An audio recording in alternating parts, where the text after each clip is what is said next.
Dysfunctional vet here. This is an unboxing of a semi-universal dividing head. I've already cut the tape just to speed things up. Opening up the package, the first thing that I get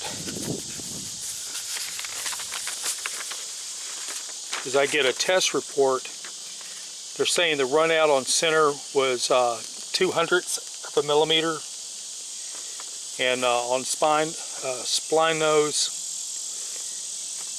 it's 15 thousandths, radial plane, and the taper run out on the spindle, taper hole, and so forth. So this is a document you don't want to lose.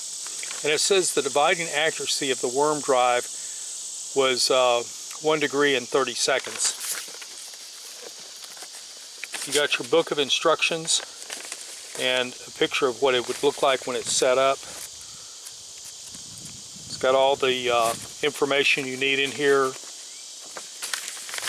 So I do not want to lose these.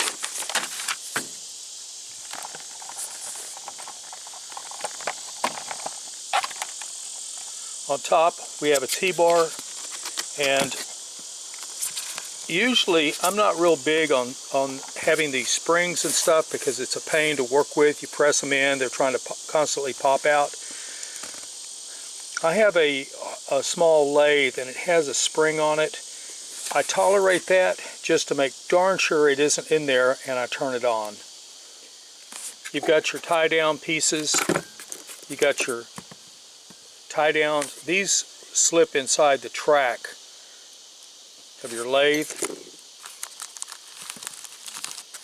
You've got your jaws, which will be going inside the thing. You got your screws.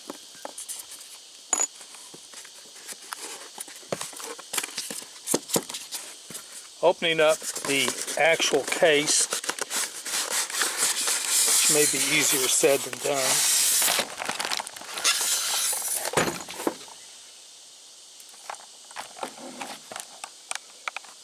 We have the dividing head. It's all covered in oil, which is nice and good. We have the tailstock right here, which is all greased up. And I'm getting ready to put this inside the shop. I've got some pieces in here that I really can't tell too much about.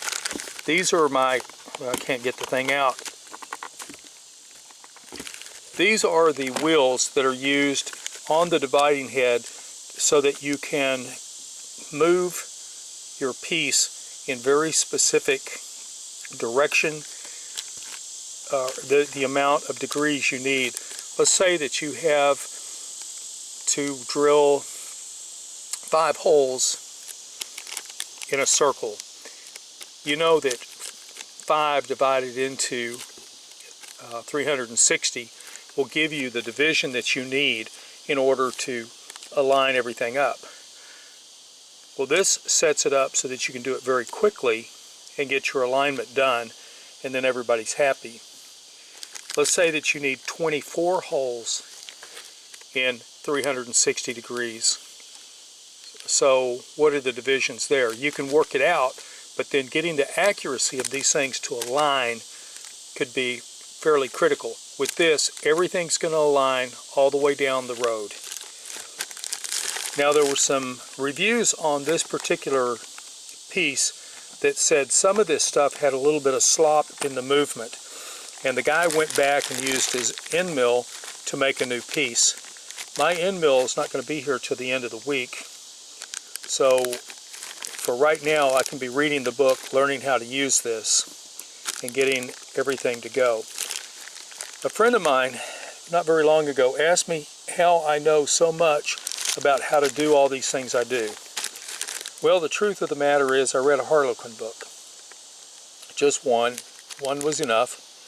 And then I went around the block a couple of times. When you're worldly wise and been around the block once or twice, you know a few things. Dysfunctional vet, out. This was one of the things where the guy said there was some slop in it. This one apparently is milled better. There's no slop in that play. Getting this out was a bit of a challenge because it is really glued into the styrofoam. My overall impression is that this is well packed. I can't see any physical damage to anything except my bank book. And these additional index plates are really buried in there. I'm going to probably have to cut the styrofoam to get them out. The tailstock is pretty much buried in there. This thing was a challenge to lift up. I think the weight on this is about 40 pounds. I think that's right. I'm real pleased with it.